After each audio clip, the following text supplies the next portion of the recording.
안녕하세요. 벤쿠 만나는 성도님들, 손준영 목사입니다. 이번 주 매일 만나 두 번째 시간 함께 하겠습니다. 어제 이어서 오늘 야고보 4장 11절, 12절 두 절 말씀 함께 해보도록 하겠습니다. 야고보서 4장 11절에서 12절 말씀입니다. 읽어드리겠습니다. 형제들아, 서로 비방하지 말라. 형제를 비방하는 자나 형제를 판단하는 자는 곧 율법을 비방하고 율법을 판단하는 것이라. 내가 만일 율법을 판단하면 율법의 준행자가 아니요 재판관이로다. 입법자와 재판관은 오직 한 분이시니 능히 구원하기도 하시며 멸하기도 하시느니라. 너는 누구이기에 이웃을 판단하느냐? 아멘. 야고보 사도가 계속 강조하는 것은 믿음에 합당하게 살아가는 삶의 행위입니다. 믿는 자들이 어떻게 살아야 되는가에 대해서 굉장히 구체적이고 또 상세하게 야고보서는 계속 이야기하고 있습니다. 그러면서 이제 야고보서가 이제 그 말씀을 듣는 자들에게 어떤 책망과 권면, 믿는 자의 삶에 대한 책망과 권면을 계속 하는데, 오늘 본문에서는 비방하는 것과 또 판단하는 것을 하지 말아라 라고 말씀하고 있어요.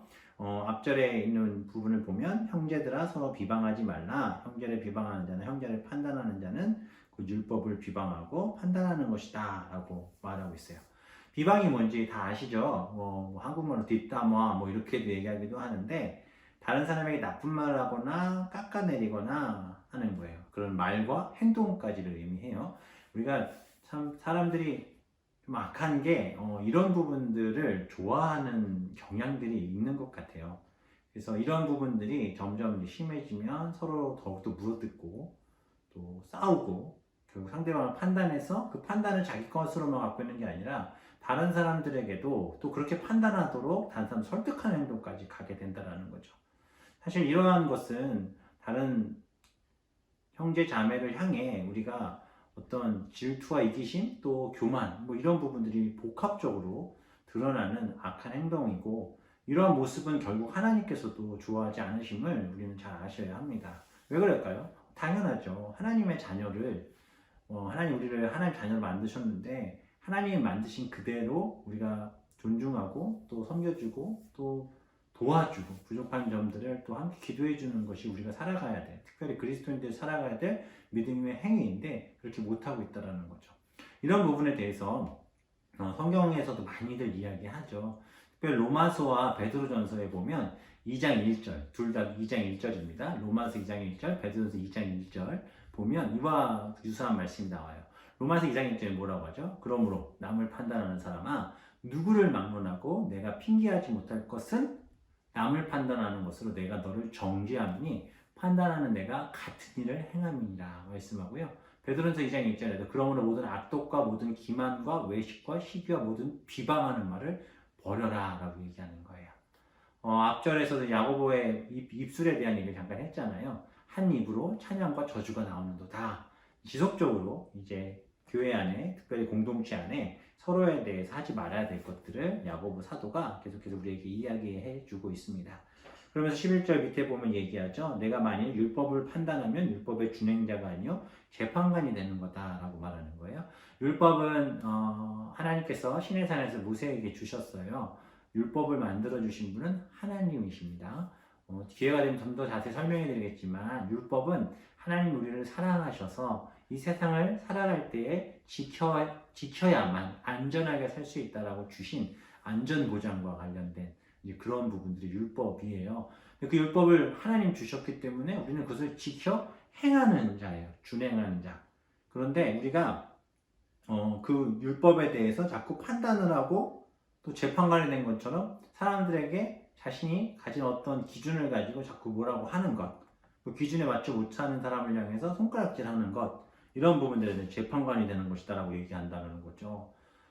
아니죠. 우리가 하나님입니까? 아니죠. 그래서 이제 12절에 말하는 거예요. 입법자와 재판관은 오직 한 분이시니 능히 구원하기도 하시며 멸하기도 하시느니라. 너는 누구에게 이웃을 판단하느냐라고 말하고 있어요. 형제를 비방하고 판단하는 것, 이것은 하나님과 같이 되는 것과 같은 모습이다라고 야고보는 분명하게 이야기하고 있어요.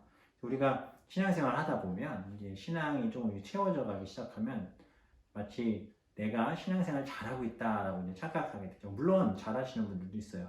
근데 문제는 정말 하나님을 잘 만나고 정말 겸손하게 주님이 주신 그 은혜 가운데 사는 사람이면 내 신앙보다 조금 부족한 자들을 함부로 판단하지 않습니다. 섬기는 거죠. 예수님처럼. 근데 그러지 못하는 경우들이 많아요. 뭐 큐티했느냐, 기도 좀 했느냐, 매일 만나 들었니, 예배는 잘 드리니, 그러면서 못했다고, 이번에 못했다고 그러면은 어떻게 그걸 못하면서 네가 그리스도인이냐, 네가 그렇게 해서도 하나님을 인정할 수 있냐, 막 이렇게 이야기를 하죠. 그 연약한 자들의 그런 말 한마디는 평생 교회를 떠나게 할 수도 있습니다. 우리가 잘 말씀해 주시고 또 그렇게 또 품어 주시면서 가르쳐 주셔야 돼요. 그래야 하나님 기뻐하시겠죠. 아시는지 모르겠지만 스탠퍼드대 교도소 실험이라는 게 있었어요. 이게 뭐냐면 스탠퍼드 교도소 실험인데 이제 평범한 사람 두 부류를 나눴어요. 한쪽은 교도관, 한쪽은 죄수로.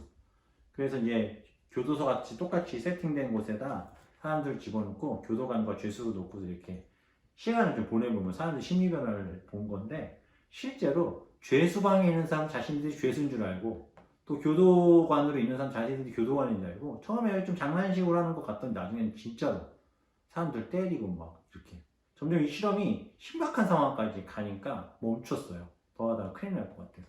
그게 인간의 아주 본성적인 심리라는 거예요. 내가 마치 누구보다 조금 더 나으면 상대방을 깔보거나 이렇게 짓누르려고 하는, 내가 마치 재판장이 된 것처럼 다른 사람을 판단하고 또 비방하는 일들, 하나님 그것을 기뻐하지 않으신다는 거예요. 그래서 말씀하시는 거예요. 능히 구원하기도 하시고 멸하기도 하시느니라 너는 누구에게 이웃을 판단하느냐. 하나님만이 하실 것을 너희들이 왜 그런 일을 하느냐 라고 말씀하시는 거예요. 이사야 33장 22절에 보면 대저 여호와는 우리의 재판장이시고 여호와는 우리에게 율법을 세우시니고 여호와는 우리의 왕이시니 그가 우리를 구원하실 것이다 라고 말씀하시거든요. 우리 여호와 하나님만이 우리를 판단하시고 우리를 모든 것들을 세워주시고 우리의 왕이신 줄 믿으시기 바랍니다. 그 주님 앞에 부끄럽지 않게 살아가는 모습을 우리가 가지셨으면 좋겠어요. 사실 하나님 앞에서 부끄럽지 않게 살아가려고 하시는 분들이라면 결코 다른 사람에 대해서 허튼 말, 비방, 교만한 행동들 깔보거나 뒷담화 같은 건 하지 않겠죠. 왜? 하나님 보실 때 싫어하시는 거니까. 우리가 그런 모습들 꼭 가지고 계셨으면 좋겠고 다른 사람 비방하고 판단하기 전에 내 자신을 좀 돌아보고 나는 그럼 뭘 잘했나 한번 생각해 보세요. 이랬는데 나는 잘한 게 많은데 난 잘못한 게 없어. 이런 분들은 바로 무릎 꿇고 회개하시기 바랍니다. 하나님 앞에서 완전한 자는 없습니다. 늘 연약함과 부족함 가지고 있음을 기억하시고 겸손하게 주님의 말씀 앞에 서서 정말 이웃을 사랑하고 또 품고 함께하는 이런 좋은 모습을 갖는 이런 최고의 삶을 사는 우리 만나교회 성도님들 되시길 바랍니다. 기도하겠습니다. 하나님, 오늘 야고보 사도는 서로 비방하지 말라라는 주제를 가지고 말씀을 우리에게 전했고 또 우리가 그 말씀을 나누었습니다. 우리의 연약함이 자꾸 다른 사람들을 판단하고 또 비방하고 나보다 못난 사람인 것처럼 우리가 그렇게 생각해 버릴 때가 많습니다. 하나님, 주님이 우리에게 오신 이유, 섬기고 사랑하라 하신 것 꼭 기억하게 하시고 아직은 많이 부족해서 완전히 그렇게 하진 못하지만 조금씩 서로를 사랑하고 또 인정해주고 부족한 부분들을 함께 채워가는 우리 공동체 되게 하여 주시고 특별히 가정 안에서도 남편과 아내와 또 아이들과 바라봄과 함께함에 있을 때 조금 부족한 부분이 있을지라도 품고 기도해주며 한 길 가는 우리 모든 성도들과 가정들 되게 하여 주옵소서. 감사드리며 예수님의 이름으로 기도합니다. 아멘. 오늘도 귀하게 하나님 품 안에서 마무리하시고 꼭 기도하시고 혹시 내가 판단하고 비방했던 누군가가 있다면 그분을 위해서 기도하시고 주무시면 하나님이 기뻐하실 겁니다. 안녕히 주무시고 내일 뵙겠습니다. 감사합니다.